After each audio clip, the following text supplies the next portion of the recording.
Assalamualaikum warahmatullahi wabarakatuh.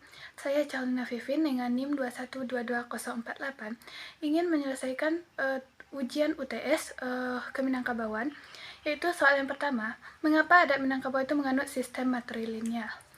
Masyarakat adat Minangkabau menganut sistem matrilineal agar kaum wanita yang ada di Minangkabau itu dihargai dan selalu dicintai selalu dalam jiwa kaum pria dan mengangkat derajat kaum wanita. Soal yang kedua, jelaskan sistem kekerabatan orang Minangkabau. Sistem kekerabatan orang Minangkabau adalah matrilineal atau menurut garis keturunan ibu. Dalam sistem kekerabatan matrilineal terdapat 5 unsur, yaitu garis keturunan menurut ibu. Yang kedua, perkawinan harus dengan kelompok lain atau di luar kelompok atau luar suku. Yang ketiga, ibu itu memegang peranan sentral dalam pendidikan, pengamanan, kekayaan, dan kesejahteraan keluarga. Yang keempat yaitu harta pusaka diwariskan oleh mama kepada kemenakan atau anak dari saudara perempuannya. Yang kelima, suami atau ayah anak berkelompok tinggal di rumah istri sesudah perkawinan sebelum mereka mampu membuat rumah itu sendiri. Soal yang ketiga, jelaskan perkawinan adat Minangkabau dari sudut pandang laki-laki dan perempuan. Pertama, dari sudut pandang perkawinan perempuan. Jika dipandang dari segi kepentingan, maka kepentingan perkawinan lebih berat kepada pihak kerabat perempuan. Oleh karena itu, pihak mereka menjadi pembrakansa dalam perkawinan dan kehidupan rumah tangga. Tujuan perkawinan bagi pihak mereka serba rangkap.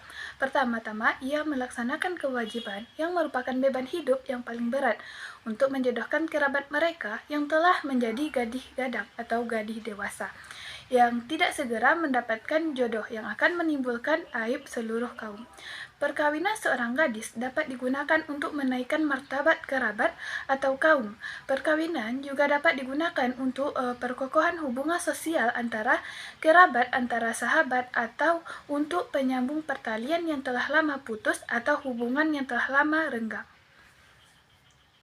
Dan menurut sudut pandang laki-laki, seorang anak kemenakan laki-laki yang matang untuk menikah senantiasa merisaukan pilaran kaum kerabatnya. Kalau tidak ada yang datang untuk meminangnya, jarang kerabat yang mempunyai anak gadis yang mau melamar laki-laki yang tidak mempunyai mata pencaharian. Perkawinan seorang anak laki-laki itu sama pentingnya dengan seorang gadis.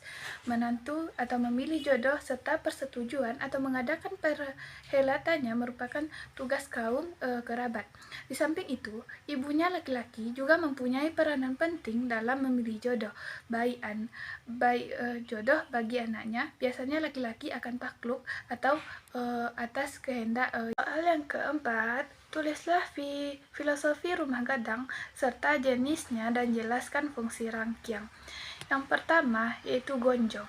Ciri utama rumah gadang adalah bentuk atapnya yang bergonjong. Bentuk atap ini lain dari bentuk atap rumah adat di seluruh Nusantara. Atap bergonjong pada rumah gadang berbentuk runcing. Yang kedua, ukiran. Rumah gadang biasanya diindahkan oleh dindingnya dengan ukiran gaya Minangkabau. Yang ketiga, lantai. Lantai rumah gadang terbuat dari papan dan ada juga yang dari pelupu bambu. Lantai datar untuk semua bidang merupakan jenis bodi caniago, di mana semua yang duduk sama merata atau sama martabatnya. Yang ketiga, lantai. Yang keempat, kamar, yaitu rumah gadang terdiri dari 5-7 kamar ruangan tengah tempat duduk atau dipakai untuk bermusyawarah. Bilik-bilik di rumah gadang ditempati oleh anak-anak perempuan dan anak-anak laki-laki tidur di surau. Yang kelima yaitu halaman. Halaman dan rangkiang tidak bisa dipisahkan dari rumah gadang karena merupakan satu kesatuan dengan rumah gadang. Di halaman terletak beberapa cara, diantaranya perkarangan lumbung, lesung, dan kolam ikan.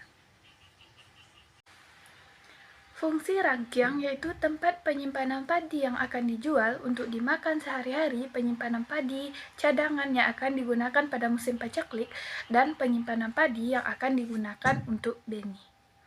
Yang selanjutnya itu soal yang kelima. Sebutkan lembaga pendidikan Islam yang ada di Minangkabau. lembaga pendidikan Islam yang ada di Minangkabau, yaitu Pendidikan Surau di Minangkabau dan Pendidikan Pesantren. Cukup sekian dari saya. Assalamualaikum warahmatullahi wabarakatuh.